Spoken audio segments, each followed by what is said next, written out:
This is National Educational Television.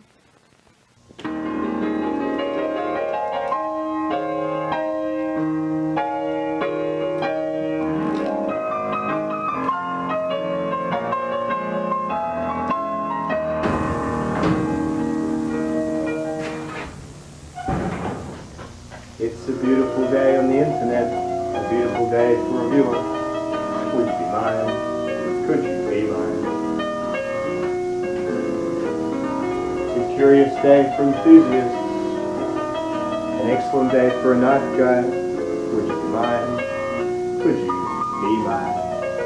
I've always wanted to have a viewer just like you, and I've always wanted to mess around in the knife lab with you.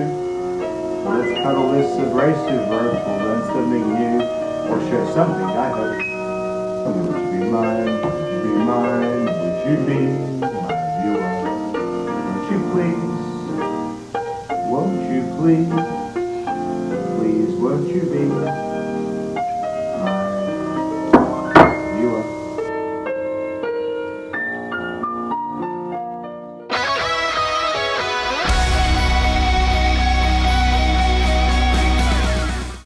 Hello, welcome to the Knife Lab. We are looking today at W2 steel in this R. Ericsson small fixed blade. W2 steel is an interesting one. This may be of limited value really as a whole picture of W2 steel, as most of my tests are.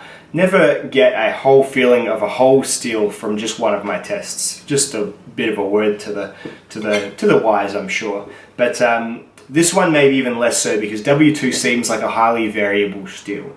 Looking at it, I'll show you what the Z-Knives app says about it. I'll put that on the screen maybe next to me here so you can read through while I'm talking. But there seems to be a lot of different ways to do W2 steel, and it doesn't appear much at all, if at all, in production knives. It is mainly a custom knife maker's steel, and so therefore you're going to get a lot of home treatments for it and different treatments for it. Obviously being, within guidelines that I put out, but just worth knowing that this is a highly variable steel. We're going to see what Mr. Ericsson does with his now. He has provided this very, very nice little fixed blade knife to Chris, who has then sent it on to my channel. We're just going to go with Ron Roberts' edge because it is a really excellent edge already. I don't think I'd be able to improve it too much. It is shaving hair, it is whittling hair, it is very, very nice edge. And we are just going to cut rope until it no longer does those paper slicing cuts and see where we stop. It's a very thin blade, very thin behind the edge. It seems like a knife blade that's ideal for this. The thicker blades often require a little bit more downward force to make the cuts, no matter how sharp their edges are. This is just a real little sort of scalpelish knife at the edge, so very, very well done grind for sure. And in general, it seems like a really lovely little fixed blade, even though I'm well aware that this was more or less just made as a testing mule for the steel. So if this is what his testing mule knives look like, go and check out his Instagram, because he makes some very, very nice looking stuff there. This is just like a, can't remember what wood the handle was, but just a wooden slabbed handle style small fixed blade knife. I'm just carrying it in the Guardian, the Bradford Guardian leather sheath that came with the Guardian, which seems to do really well. Has a bit of extra space at the bottom, but been really good. I'll probably do a review on this knife because I do really like to big up these small makers, because there's such a difference between being a small fixed blade custom maker and a folding knife maker. The margins are crazy different. So small fixed blades, you can get a custom small fixed blade for about the same price as a production small fixed blade. The materials may be slightly less, but they're going to be treated with a lot more love.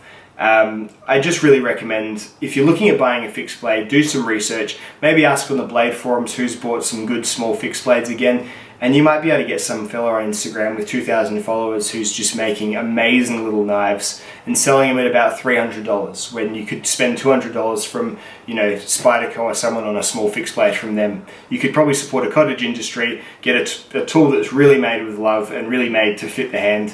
And I really do recommend it. So I'll stop going on about it now, but by all means, if you're thinking of a fixed blade, think closer to home and see what's been made, by your local makers. Anyway, let's see how much rope it cuts before it no longer slices paper with this absolutely wonderful factory edge. Let's get into it.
Okay, I mean, and this is...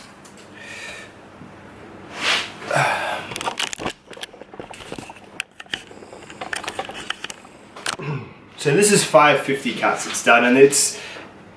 Yeah, I mean, it's, I wouldn't say it's completely... I don't know, I feel like I could probably go for another 50 or something, but then it's got a couple of hiccups on it, and at any rate, it's still an excellent edge. It's just... It's done a couple of these by now, and I don't want to feel like I'm guiding it too much to succeed through the paper. It does need, once it has a couple of hiccups, I usually stop. At any rate, okay, so I'm going to get my W2 thing out. So, again, this is just the benefits of custom makers and small custom makers being able to to micromanage heat treatment. So at least that's what I feel like is going on here. So looking at W2 steel, back on the knife app. So this is the carbon can be between 0.085 to 1.5. It's got some tungsten and vanadium in it, but nothing too remarkable. The maximum working hardness is in the 63 to 65 range. So I'm not sure what Ron has done this at. I would say somewhere near that upper range for such good edge retention. Maybe it's not, maybe it's at 61. But you're looking at this tool steel knife that is not powdered, performed better than the TRM's 20CV, which is a much more complex steel, made to have extreme wear resistance. That's done as, I guess, more of a big batch treatment, I would say. Whereas these are probably smaller batch, or maybe even done at home. Don't know much about his processes, but this could be the single most impressive result I've had on a knife so far. And I know it's not the biggest number, but getting such performance out of a fairly basic steel, like a fairly basic, simple carbon style tool steel, it just goes to show that, and this is again why I always say you can't use my tests to completely rule off on a steel, because if this was at 58, it would probably do a quarter of the amount. If this was done in a big batch crappy heat treat, it would just do completely different. But because I would say this has been not fussed over, but maybe fussed over, but done with intent and with an idea in mind, and with a bit of effort and a bit of, I guess, time put into it. Notwithstanding that the edge was particularly excellent from the beginning, and it seems like it's a very well done grind and all that sort of stuff. Any knife cutting more than 500 in this rope cut test, that equates to a lot of normal use. Like, this rope is nasty, gritty, probably has dirt and dust and everything in it. It's one of the nastiest things you can cut. This dulls crappy knives like that. And for a non-powdered steel knife to cut for this long, with a very small part of the edge, and even still have a lot of edge left to give, is just really, really impressive. So from this example, I would have no doubts suggesting that this man knows how to heat treat for edge retention at the very least. Whether you would want to pry with this knife, I would say no, because it is quite a thin knife and it is obviously not made for that. But the attributes going for it are huge edge retention, quite obviously. Very good, sharp, fine edge taking, and for a small knife like this, I'd say that's probably about what you're after.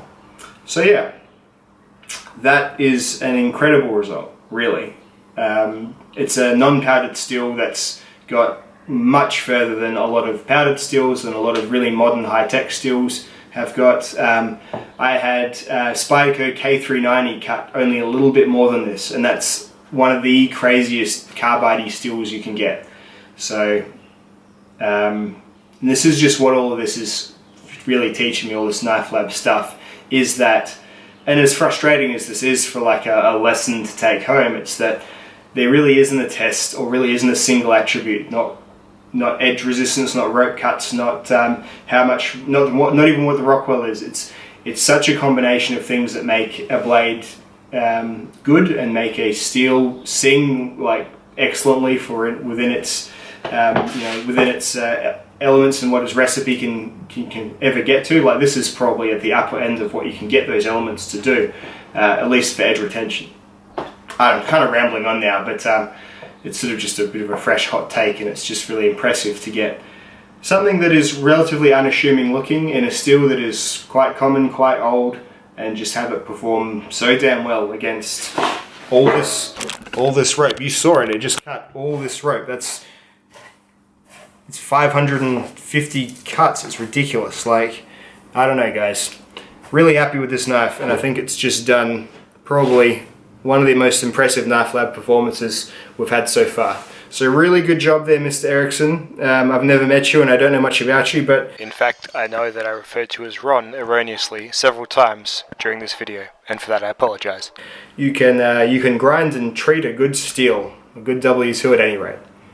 Alright guys, that's it for this one. I'll see you all in the next video. Alright, goodbye.